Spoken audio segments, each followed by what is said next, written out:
Alright, Budget Magic time! Eldritch Moon style, playing some blue-green Emerge, in Standard, of course.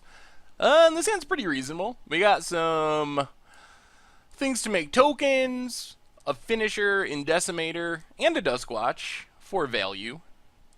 Alright, so Lumbering Falls, go. See what our opponent's up to across the table. Wandering Fumarole, alright. So let's just run a Duskwatch out there. So Duskwatch flipping would be nice because it lets us play things.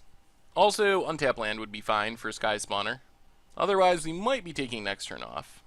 Majoring Network for our opponent. And Spatial Contortion. Oh, this is the Eldrazi Control deck.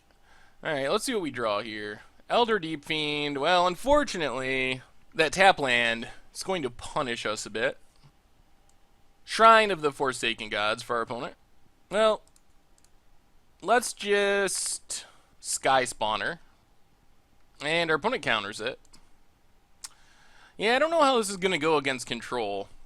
Not only do they have a lot of counter spells, which are annoying, we're also missing land drops, which is bad, but they also have Kozilek's Return, which has potential to be pretty bad for us. Another land for our opponent. And Hedron Archive, getting the ramping going. We're going to need to start drawing lands here pretty soon. That is not a land. Well, we are kind of in trouble because we're not drawing lands. That means our opponent's going to be able to play something big pretty soon here. Can't even emerge our Elder Deep Fiend, which is what we want to be doing.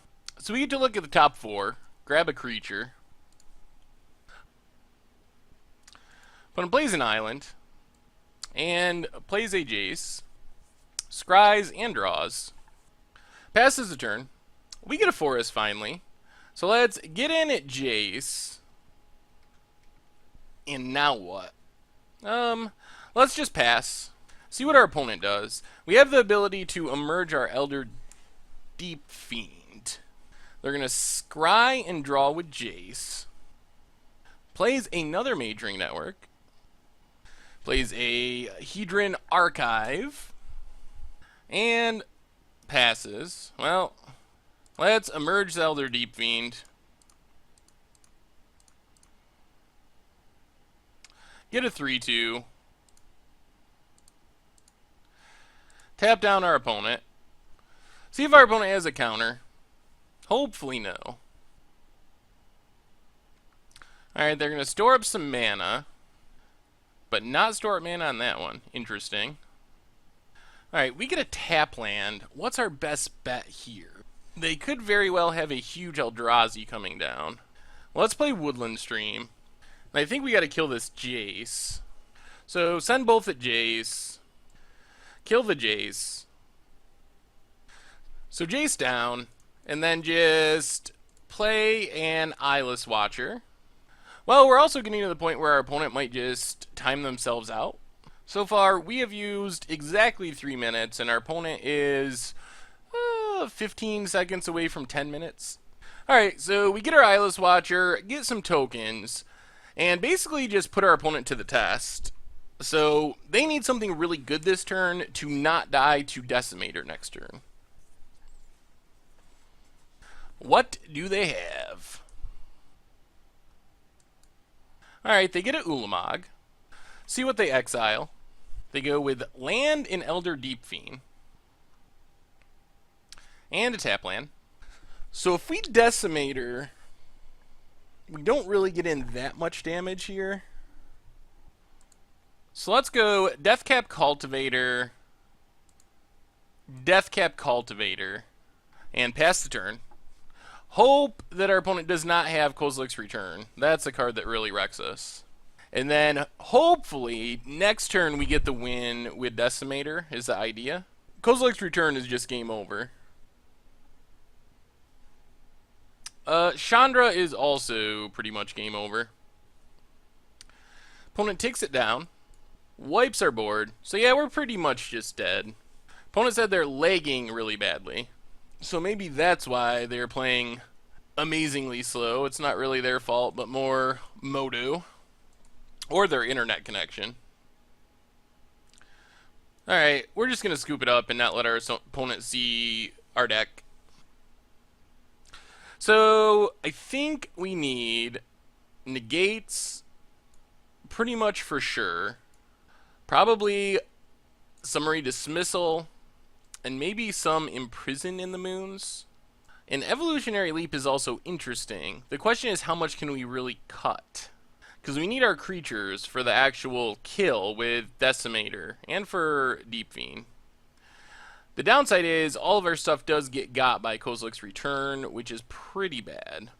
So maybe we forget Imprison in the Moon, go down some of the Mana Dorks, and maybe a Whirler Rogue, and try it like that.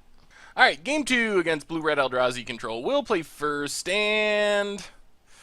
Alright, we got a negate, and a Duskwatch. So let's just Forest go.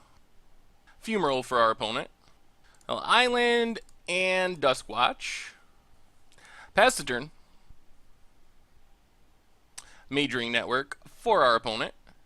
And passes. Well, we flip the Duskwatch. Get in for 3. And let's just go tap land, pass. I don't really want to run Whirler Rogue out there into a Kozilek's Return. I would rather leave up negate if possible. I guess the Howler survives a Kozilek's Return.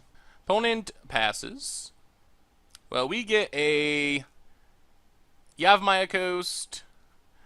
Attack for 3. Put our opponent down to 14. And then just play another Duskwatch.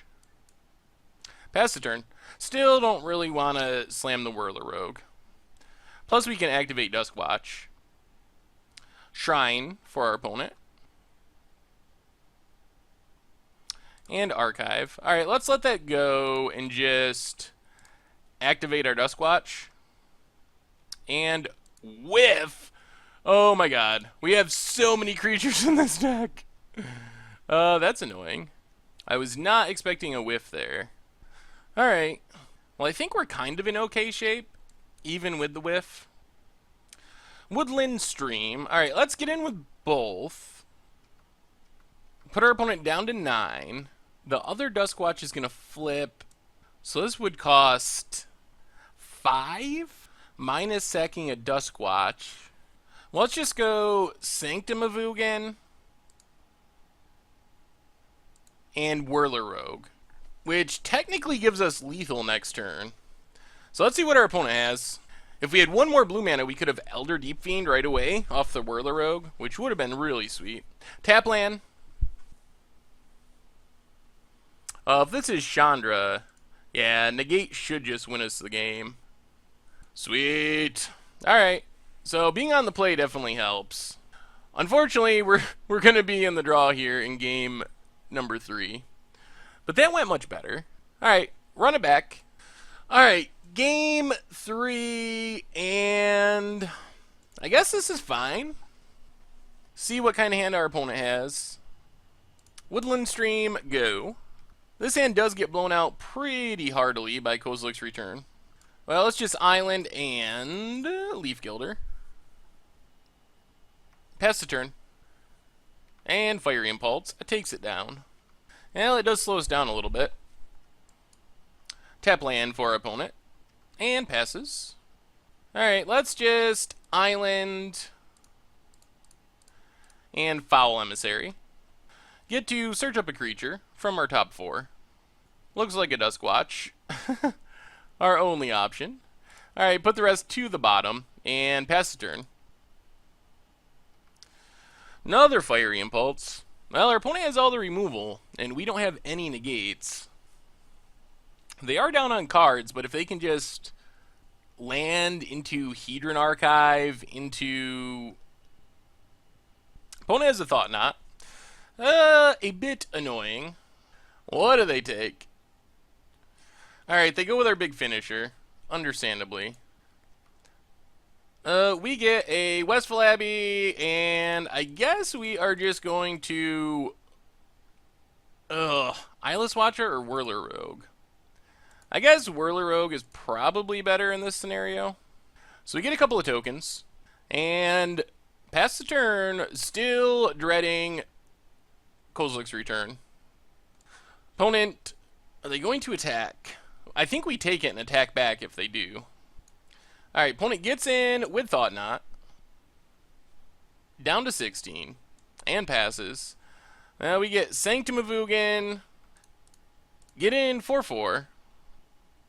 And then let's just... Eyeless Watcher, pray like crazy that they don't have Kozilek's return, or we are super wrecked. On the other hand, if they do not have Kozilek's return, we get to flip a Westville Abbey, and that probably wins us the game. So, come on, no Kozilek. Oh, Chandra now, too, is possible. Opponent's going to go attacking? Alright, we'll take it. Do they? Yeah, they have... Oh, Drowner of Hope. Alright, Drowner of Hope is not Chandra. Does it beat us? Perhaps. Problem is they can sack their Scions to tap stuff down. Oh. But we get an Elder Deep Fiend. Interesting, interesting, interesting. Well, let's Sanctum of Ugin. Play a Duskwatch Recruiter. This might get there. So play Duskwatch. Attack with our flyers. Put our opponent to 14. Stop on our opponent's upkeep. Pass the turn. So we get to Elder Deep Fiend. Sacking Eyeless Watcher. Tap down our opponent's stuff. So we sack a Sanctum of Ugin. Get another Elder Deep Fiend, since we can't cast Decimator. And then... let's not sack that one. So we get the Elder Deep Fiend. Our opponent... We might be getting there by chaining together our Elder Deep Fiends, actually. We get an Eyeless Watcher. So let's go to attacks. Attack with Deep Fiend. Actually, maybe we just attack and make it unblockable? Yeah, let's attack and then make it unblockable. So we hit our opponent down to 9. Then we play a Duskwatch. Stop on our opponent's upkeep. Emerge the Elder Deep Fiend, sacking the Whirler Rogue. Tap down our opponent's lands. Sack our Sanctum. Get another Elder Deep Fiend, our last one actually. Let's see what our opponent does. Majoring Network. And passes. We get a Forest, so let's play the Forest. Is our opponent going to start tapping things down? Taps down an Elder Deep Fiend. Taps down Elder Deep Fiend. Well, we'll get in with our Thopters. Put our opponent down to 7.